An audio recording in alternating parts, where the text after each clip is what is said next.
เลขาธิการใหญ่ประธานประเทศสาธารณรัฐประชาชนจีนได้ส่งโทรเลขแสดงความเศร้าสลดใจ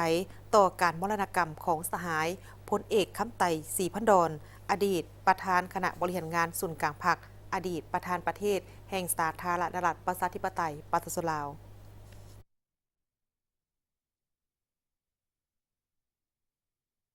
ในวันที่2 เมษายน 2025สหายสีจิ้นผิงเลขาธิการใหญ่คณะกรรมการศูนย์กลางพรรคคอมมิวนิสต์จีน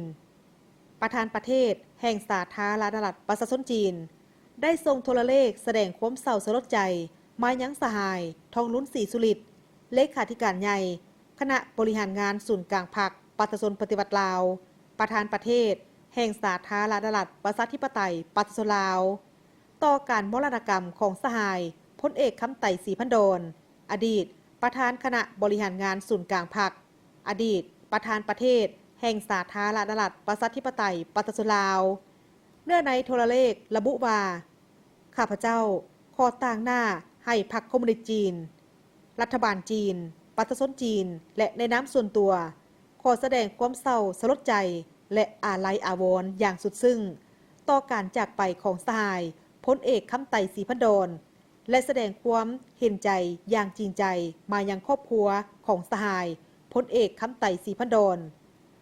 สหายพลเอกคำไต่ศรีพันดรแมนนักคอมมิวนิสต์ที่นักแน่นแมนแกนน้ำที่ดีเด่นของการนำรุ่นอาวุโส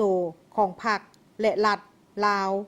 แมนสหายและเพื่อนมิตรที่สนิทสนมของพรรคและประชาชนจีนเพิ่นได้อุทิศสติปัญญาและกำลังวังษาตลอดชีวิตเพื่อภารกิจเปลี่ยนแปลงใหม่และการสร้างสาสังคมนิยมของประเทศลาวได้ประกอบส่วนสำคัญเข้าในการพัฒนาสายพัวพันธ์ของสองพรรคสองรัฐลาวจีนพรรครัฐและประชาชนจีนจะระลึกถึงสหายคำไต่ตลอดไปประเทศจีนกับประเทศลาวแม่นประเทศสังคมนิยมบ้านใกล้เฮือนเคียงที่มีสายภูสายน้ำติดจอดกันแม่นบ้านใกล้เฮือนเคียงที่ดีเพื่อนมิตรที่ดีสหายที่ดีและคู่ร่วมมือที่ดีฝ่ายจีนถือสำคัญในระดับสูงต่อการเสริมสร้างและเสริมขยายสายผูกพันมิตรภาพที่เป็นมูลเสื้อระหว่างสองพรรคสองรัฐจีนลาวฝ่ายจีนยินดีพยายามร่วมกันกับฝ่ายลาวสุกยู่การสร้างคู่ร่วมศัตรกรรมจีนลาวและการสร้างสา